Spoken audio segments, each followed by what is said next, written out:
Hi hello friends, இன்றைக்கி இந்த வீடியோவில் நம்ம எதை பற்றி பார்க்க போகிறோம்னா, விருதுநகர் மாவட்டத்தில் உள்ள தனியார் பட்டாசு ஆலையில் ஏற்பட்ட தீ விபத்தில் சிகிச்சை பலனின்றி உயிரிழந்தவர்களின் குடும்பத்திற்கு ஆறுதல் மற்றும் நிதியுதவி தமிழ்நாடு முதலமைச்சர் மு.க.ஸ்டாலின் அளித்துள்ளார். இந்த வீடியோவை நீங்கள் முழுமையாக பார்க்குறதுக்கு முன்னாடி நம்ம சேனலை சப்ஸ்கிரைப் பண்ணி வச்சுக்கோங்க, பெல் ஐக்கனை கிளிக் பண்ணி வச்சுக்கோங்க. வாங்க வீடியோக்குள்ளே போகலாம். விருதுநகர் மாவட்டத்தில் உள்ள தனியார் பட்டாசு ஆலையில் ஏற்பட்ட தீ விபத்தில் சிகிச்சை பலனின்றி உயிரிழந்தவர்களின் குடும்பத்தினருக்கு ஆறுதல் மற்றும் நிதியுதவி அளித்துள்ளார் நம்ம தமிழ்நாடு முதலமைச்சர். இது குறித்து வெளியாட்டியுள்ள அறிக்கையில் தெரிவித்தது என்னவென்றால், விருதுநகர் மாவட்டம் வெங்கம்பங்கோட்டை வட்டம் சங்கரன்சேவல் கிராமத்தில் உள்ள தனியாருக்கு சொந்தமான பட்டாசு ஆலையில் 3/10/2023 அன்று ஏற்பட்ட தீ விபத்தில் 3 தொழிலாளர்கள்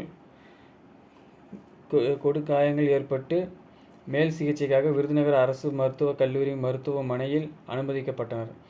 அவர்களின் கங்கசேவல் லட்சுமியாபுரம் கிராமத்தைச் சேர்ந்த கணேசன் தாப்பே பிலாவடியான் வயது 42 மற்றும் ராஜா தாப்பே வர்கீஸ் வயது 38 ஆகியோருக்கு தீவிர சிகிச்சை அளிக்கப்பட்டு வருகிறது. சிகிச்சை பலனின்றி கணேசன் தாப்பே பிலாவடியான் 7/10/2023 அன்று ராஜா தாப்பே வார்கீஸ் இன்றும் 10/10/2023 உயிரிழந்தார் என்று துயரமான செய்திகளோடு மிகுந்த வேதனை அடைந்தேன்.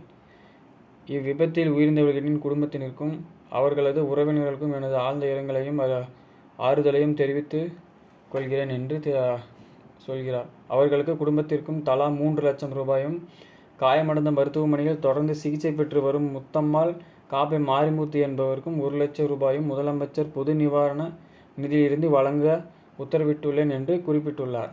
ஓகே ஃப்ரெண்ட்ஸ், இந்த செய்தி தகவல் இதோடு முடிவடைகிறது. இந்த செய்தி தகவல் பிடிச்சிருந்தால் லைக் பண்ணுங்கள், ஷேர் பண்ணுங்கள், மறக்காம நம்ம சேனலை சப்ஸ்கிரைப் பண்ணி பெல் ஐக்கனை கிளிக் பண்ணி வச்சுக்கோங்க. நன்றி, வணக்கம்.